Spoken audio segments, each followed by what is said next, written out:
Well, hello, everybody. This is Daniel Kilburn. I'm back with Emergency Action Planning and the Act ASAP podcast. And today I'm fortunate to be spooling up episode number 3 of the eCERT program. Now, you might be saying, what's eCERT? Well, you're about to find out some of it.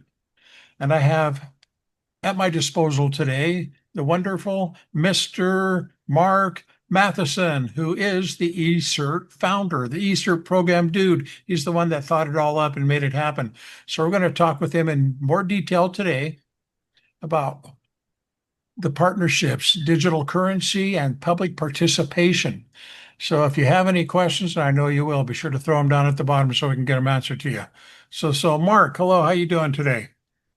Great. Thank you for having me back. I enjoy talking to you about a subject that I've been dealing with for a long time and a passion for. Well, that's what I was So, going to say. This is deep in your heart and you're very passionate about it. I can tell from our conversations. And I know we're just basically scratching the surface. There's so much more that can probably come out of it. We just only have so many hours in a day. So let me yeah, ask. and as far I've had a lot along the way. I've had a lot of support from friends, family, friends and family that didn't understand what I was doing, but they supported me anyway. That's what matters. That's all good. Okay. So Yeah, so let's go back to the eCERT program here. You sure. described eCERT as a federal resource that's basically locally owned. So what's that all about? Can you explain that to the average Well, citizen? it's kind of curious because um, certs and eCerts, they come from the same branch. They are a federal resource. The issue that with the cert is they're sponsored by a local agency, or actually they're managed by city employees or county employees. Okay. So they're not so there's kind of a disconnect on that particular side of on that particular side of the coin. But again, back to the original question, which was what I'm sorry, I A skipped. federal resource driven by local Oh, ownership. so basically is that we're, and I use the word basically a lot, and I apologize to the audience for that, but um, the eCert program is an option, what I like to characterize as an option to the CERT program. I like to say it caters to the more aggressive, proactive certs that want to be deployed nationally, whereas a cert kind of stays local because they don't have the equipment. As I said in the other podcast, they don't have the equipment or the resources to safely go to another community and provide those services. So we provide them the basic level of services to do that. But they're both federal resources. Their money, whether it's trickled through the state, goes to the local, and the agency and ends up supporting the cert, it comes from the same money. But we don't Okay. get our money from grants. We don't get money for that. We get the eCert. The eCert memberships earn their value by actually working a disaster. So they're like a volunteer firefighter. They get paid when they work a fire. So in the same premise, that's what the eCert program Okay. does. That's fairly interesting because I'm a local of the members. I'm a member of the local CERT where I live, but I'm just trying to think back and remember, was it ever mentioned as a federal resource? It might have been, but I don't remember it. Well, all you have to do is go to Google Cert, and it comes under FEMA. It doesn't come under, the Your program county or itself. your city, true. Right. Okay. And and actually LA, like I said before, Los Angeles started organizing what we know now as a CERT. And then 10 years later, FEMA adopted that program into as a federal program. So I think and it was meant to be an incentive program for state and local agencies to be proactively and get their community going in the right direction, but it hasn't turned out the way it was planned. But they've had 28 years to figure it out and they haven't. So this is something that we can do. It stays within the federal guidelines, and in the end, the federal tax money that goes to paying, supporting the CERT, you know, the people actually can see that they're getting something for their money, and that's important. That's good. That's So very good. So, talking about something for your money. Last episode, we were discussing a very unique concept of the eCERT digital currency. So that kind of like, rung some bells for me here. So I'm just wondering, how do you tie that into individual resiliency accounts, or you mentioned disaster insurance for families or businesses? What's that all about? How does that work? um well, it's tied through the as digital currency is more regulated, and it needs to be regulated. And again, Michael Blankenship from Winston and Strawn, he's helping me do that. And that's where his expertise is pivotal, is important, to make sure that anybody buying digital currency knows two things. One, they're buying into the program. So they're not buying just the digital currency. They're buying into the assets that the program is creating. So the manufacturing site, the MAVIS units, the deployment centers, all of that is contributing to the value of their digital currency. The second most important thing, if somebody with digital currency from the eCERT program is ever impacted by a disaster, they know that they can exchange their shares into hard cash, into hard currency.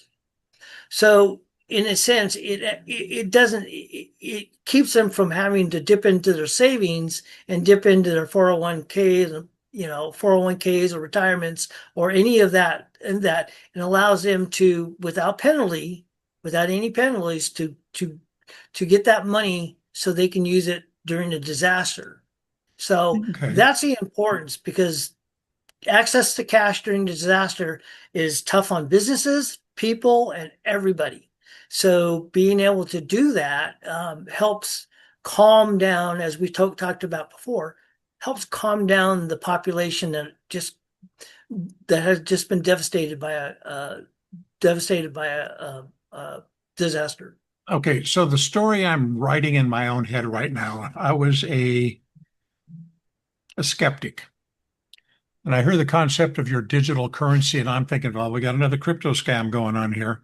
So, how do you reassure them, the people that are into this, that this is a secure and regulated system? Well, I think this is where Michael Blankenship's reputation and his company helps, because they're no nonsense people. So they're not going to be involved in something that has a tinge of even a scam Okay. of it. And the fact of the matter is, I'm one of those skeptics, and so is the president of the company. She was a skeptic. Everybody on my side of this fence is skeptics of digital currency. So, but the rules, and it is, in my opinion, a little bit like the wild wild west until it starts being regulated correctly.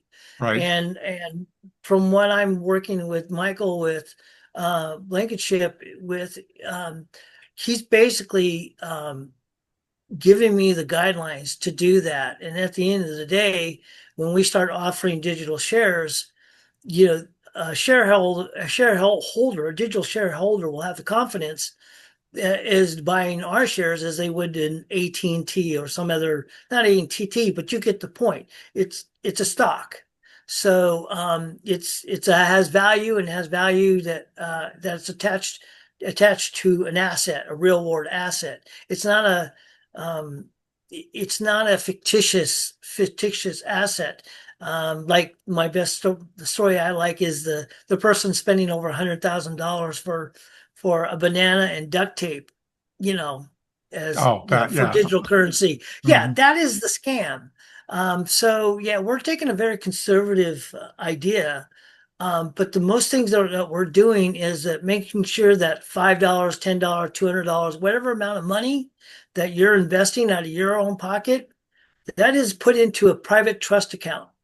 We don't touch it. That's yours. There's there. It's just being there as a placeholder, as your stock. So that's why we can call it a personal disaster mitigation policy, is because that's what that does. It assures you that you have the money, have the cash if you need it.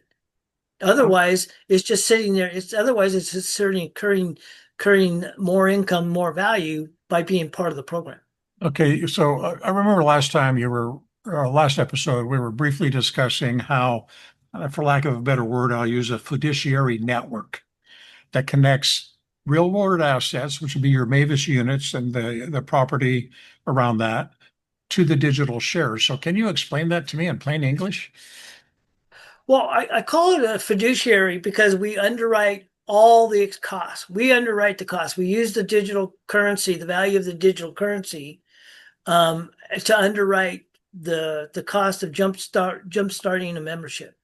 So the $500,000 that we set at the top level for their operating budget, Right? that is coming from the underwriting of the digital currency. So, and that digital currency is tied to the real world assets. So therefore you have a full cycle of one type of fund, one type of transaction, complementing another transaction, which feeds into the real world assets, and it all kind of works with each other. So we're not the money the money's being invested is actually being invested in the program. We're not investing in some unions fund or some sort of we're not playing with their money. Their money is their money. We're using the money that is generated, or the liquidity that's generating, to build our buildings, to build the MAVIS unit. And every time we do that, it just increases the value of the digital currency. Okay, I'm not a financial guy. So I'm doing this as I know it, as I see as being the right thing to do, using digital currency or okay. digital shares. So without trying to dive into any type of financial thing going on here, what I think I hear you saying is if I was to buy some digital currency, I would have a floor, should be the cost of the digital currency I purchased. Correct. And somehow that digital currency does it grow? Does it earn interest based on Well, what's happening? yeah, digital currency, from what I understand it, and I have limited experience with it, but I do have lots of people who have lots of more experience than I do, that I have no problem talking and asking the questions. It grows because digital currency grows in value because of spin or social media or the latest, greatest. But the latest trend is to attach real world assets, to try to normalize the digital currency, so people can get involved. People, can invest using digital currency, So it and sounds like it it will grow. stabilizes it a little bit. That's the whole point. The whole Okay. point is to stabilize it, give people with Bitcoin going the value of Bitcoin out of the roof. The institutions are no longer ignoring the impact it has. And so we're looking at how we can use digital currency to mitigate disasters. Okay. So, you know, for so I'm not going to get into it, but we're working where the memberships could actually get paid using digital currency. Okay. So I remember last episode you mentioned a 3-year plan, something along that lines. So tell me, what is a 3-year plan? What do you envision success looks like in 2028 as far as memberships, MAVIS units, stuff like that? As the owner and founder of the service provider providing all the equipment and such to the program, and the author and the owner of the program, the eCERT, the that initiative will basically employ about 3,000 people in total, have 5 to 6 different facilities across the United States, and have be able to, and have and have 1,000 MAVIS units attached to one, as you said before, 1,000 memberships, and being able to deploy anywhere in the country.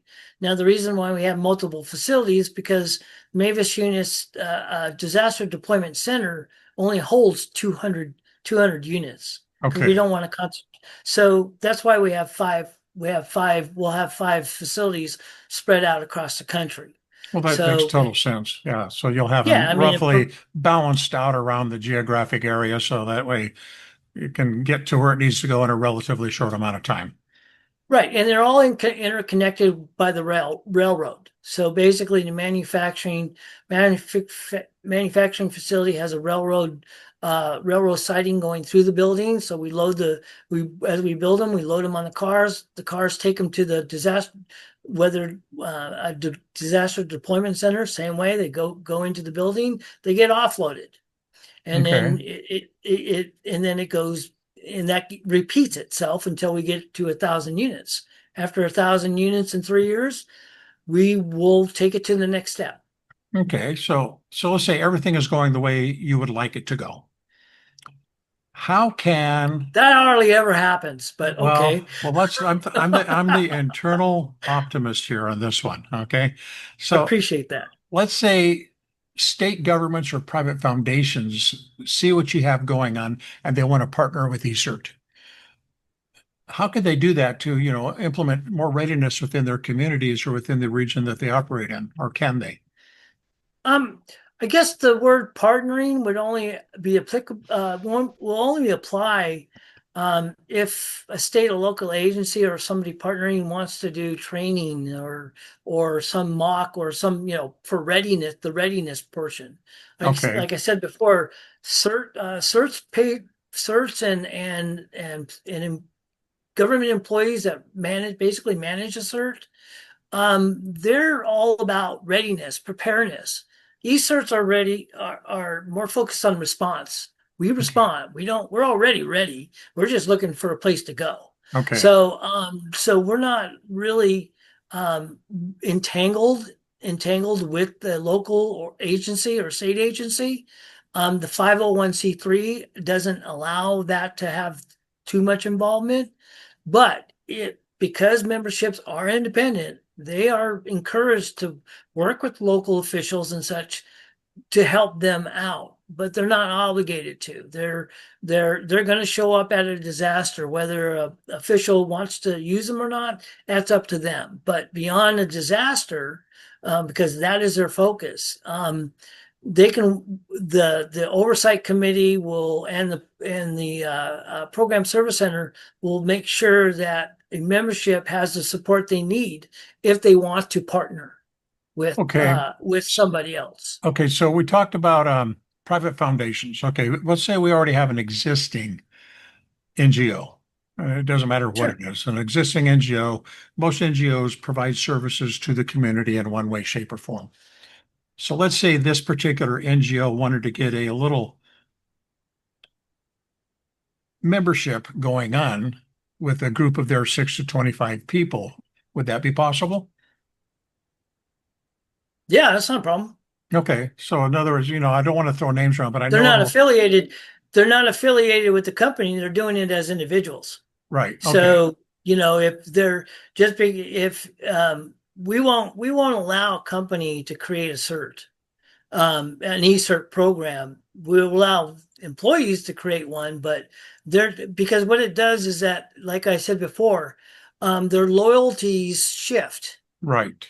So Okay. I as get it. long as so they're not, again, eCerts don't exist to fill in deficiencies for foundations or states. They're there to provide services to people devastated by a disaster. Okay. Well, I wanted So to ask this question because I'm sure someone else is going to ask it at some point, and now they have an answer to it. If they have people within their organization, which is a NGO, who want to do a membership, they'll be totally independent and separate of their organization.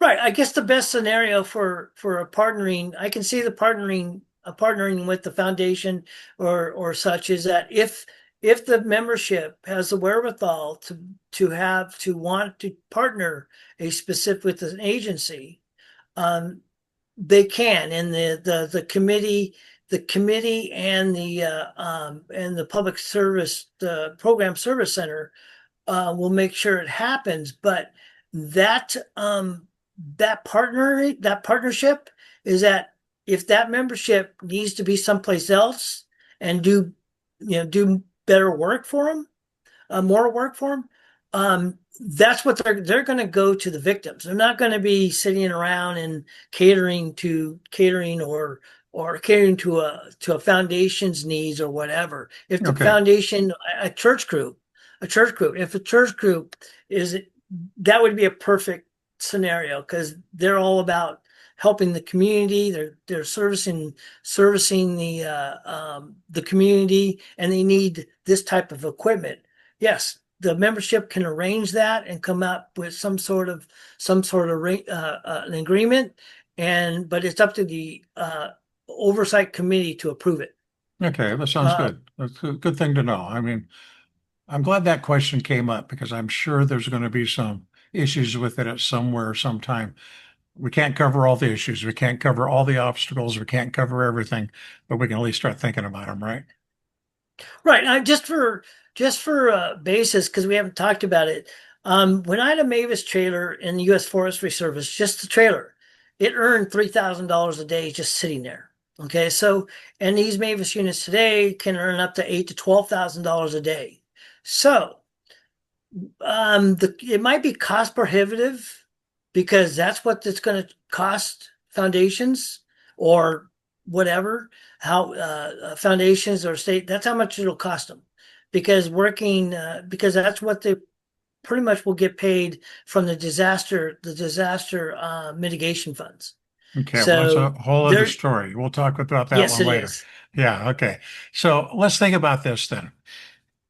We have existing CERT membership throughout the country, and most major metropolitan cities have CERT. Mhm. How, what do you see as a role for these existing CERT teams in any type of collaboration with eCERT? Well, you'd be amazed on how many cities don't have certs. Oh, really? Okay.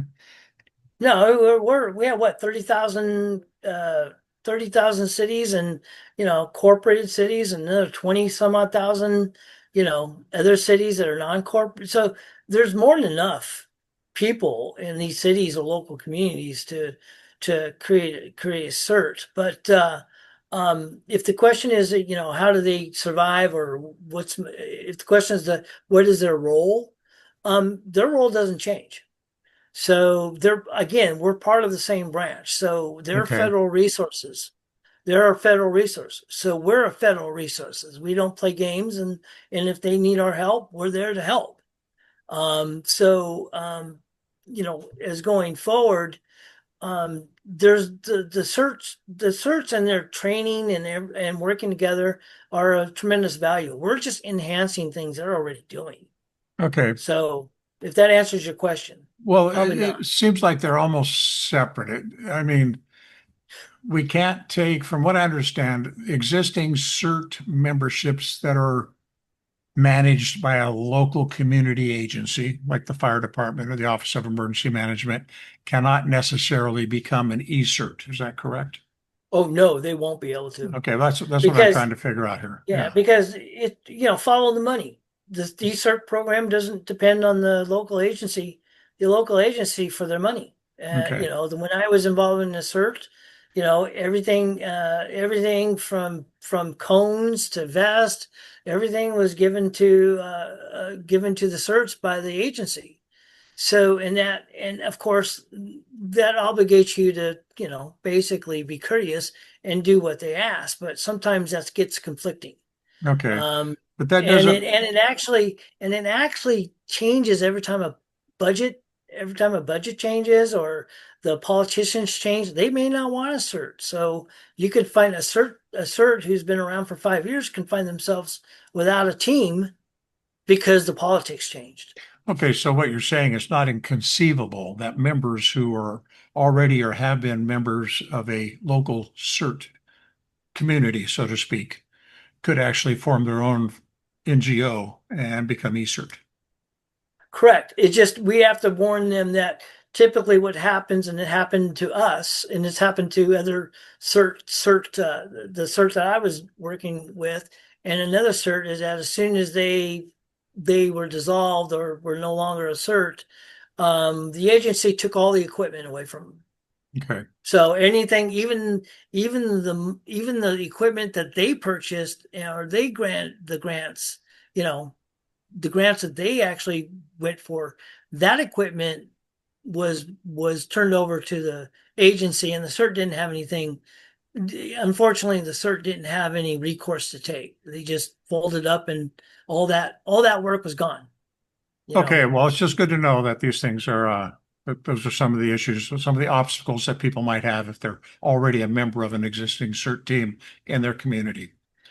Okay, so, We want existing CERTs to participate, and we're willing to do that. We just need to warn them, if they do that, there are some problems that come with it. But again, $500,000 operating a turnkey system and $500,000 of equipment and services goes a long way to mending fences. I'm in that, yeah, to make it work out. Okay, so, Yeah, it so, always works out. so we were talking about training last time here, about how majority of the training people can take is going to be online.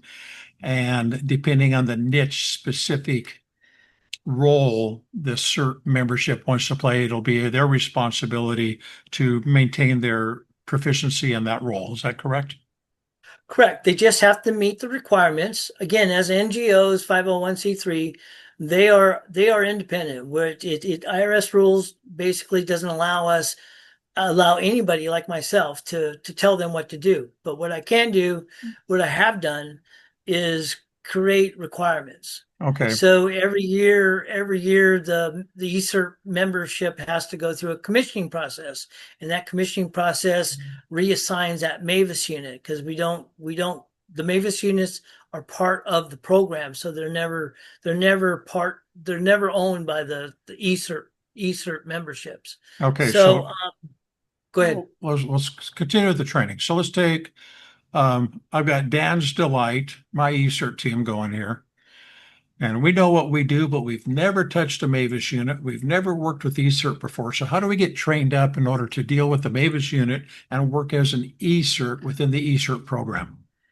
Well, the fact that when we would deploy a MAVIS unit, it comes with two operators as part of Okay. the cost. Okay. Those people, all they do is make sure that equipment is working.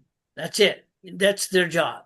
So 24/7, they're there to make sure the servers that are embedded in all the embedded technology that are in the MAVIS unit, and the communication, and the satellite array, the satellite antenna, is functioning. And if there's any problems, they're the ones that can call the program service center or an operating center to make adjustments. Like, we need more bandwidth because our communication is being snagged, is being stifled or funneled.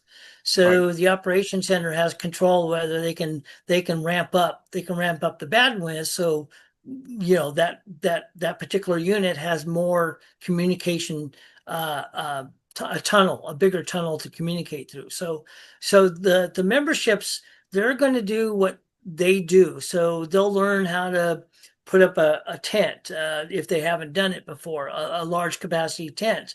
But the main thing is that we're harnessing the professions and skill sets that the memberships already have. So their training consists of making sure they're up on their certs, their certification on basic cert training, and we take the opportunities that if they want to deploy to non-disaster events, we coordinate to make sure MAVIS units are there, so they get practice. They have practice. Okay. So they're interacting, for instance, to do a bench test on the MAVIS unit, I went to Sturgis. It's the closest thing Sturgis bike rally. It's the closest thing to being a disaster without being a disaster. So, but the fact of the matter is, I enjoyed it. I got to meet the owner, Woody Woodford, from Buffalo Chip, and we talked about it. But it's a great place to basically test the equipment without actually being in a disaster. So there's plenty of opportunities that we can work and coordinate with members who want to train their team on how to deploy, on because that is a whole different learning curve. It's one thing to work a disaster, but deploying to disaster, getting to disaster, getting to it, and then staging it, and then entering into a disaster, into a devastated city. That's a whole different type of learning curve, and that's what we're focused on. Okay, so it seems like as a military instructor, it would be prudent to start small, work ourselves big with a new team to do what I would call a table topic, so to speak, a table scenario where they can literally Yeah, sit around the table and a good here's word how we're for going to it. do it. Tabletop. Yeah, here's the scenario, here's the ramifications, here's what we do. So now you tell us how you're going to manage this, that type of thing. That in addition to county fairs, to those kind of things, any kind of event that can mimic a mass amount of people in one place, Okay. without being the chaos of having to mitigate a disaster. That'd So be a good that in it. marketing too. County fairs, there are county fairs every year round in almost every county in the country. Seems like there'd be a place to drop these things But we don't tell the members. The memberships have to come up with that. We can only themselves. suggest it Right. for themselves. Well, I'm So, just thinking but there's a yeah, lot of opportunities out there to do that kind of stuff. yeah, we don't see a problem in filling their schedule with non-disaster events to for them to get practice. But after the first year, they shouldn't really need any practice. I mean, they'll need practice for new members and expand their program. But yeah, they should uh, they should be able to retain their memberships and carry that knowledge forward as new members come in. So Okay. it's a growing experience. And again, anybody who wants to go into the industry of disaster response, this is something you can't go to college for. So it's pretty much gives a person a real life experience in what they're going to be looking at or what they're going to be working in if they choose to go down this industry. Well, that's very interesting and it's kind of good. So you've been in disaster management in one way or another for a good amount of your life. So tell Some me, people say that my whole life's been a disaster, but okay. well, for some people, mine is too. I got it. But tell me, what is the most important leadership lesson that you've learned about resilience and accountability? Because it just seems like this is what this is all really about, being resilient, maintaining your resilience, and being accountable when you need to be. Well, I'm as you know, I'm trained as a government civil engineer, but you know, I guess the accountability, resiliency thing came when I spent 3 years in Guam. You're a drill sergeant in the Army, but I was the officer in charge of construction for the Navy and gearing up for the Marines from Okinawa to be relocated to Guam. So. And I had three projects worth $150 million of value, and they were critical systems. So, as the officer in charge of construction, you are the fan that everybody hits, Right. and every day, yeah. So, basically, being resilient, you're either accountable and resilient, or you die, or you just basically fade away because that type of job, it was the best job I ever had and rewarding next to doing what we're doing now. But yeah, it was intense. It was extremely intense. 300 employees, three construct. It was a mess. So resiliency comes from in a person. Yeah, I would like to say you're born with it, but it's a choice. You either pick yourself off the ground and keep on going, or not. Yep. And Either get up and and I go or was you one just of get walked over. right. Or so, but but leadership and accountability and resiliency comes hand and foot. You can't be you can't you can't think you're accountable without having some resiliency, Right. because accountability has, is the fan that everything hits. So if you're willing to slough it off on somebody else, then you're not really a leader and you have no resiliency. So that's just my personal view. Okay.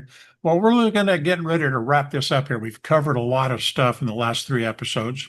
And for those of you just popping in now, down below here somewhere are the links for episode 1 and episode 2. So you can go review them and see what you missed in episode 3.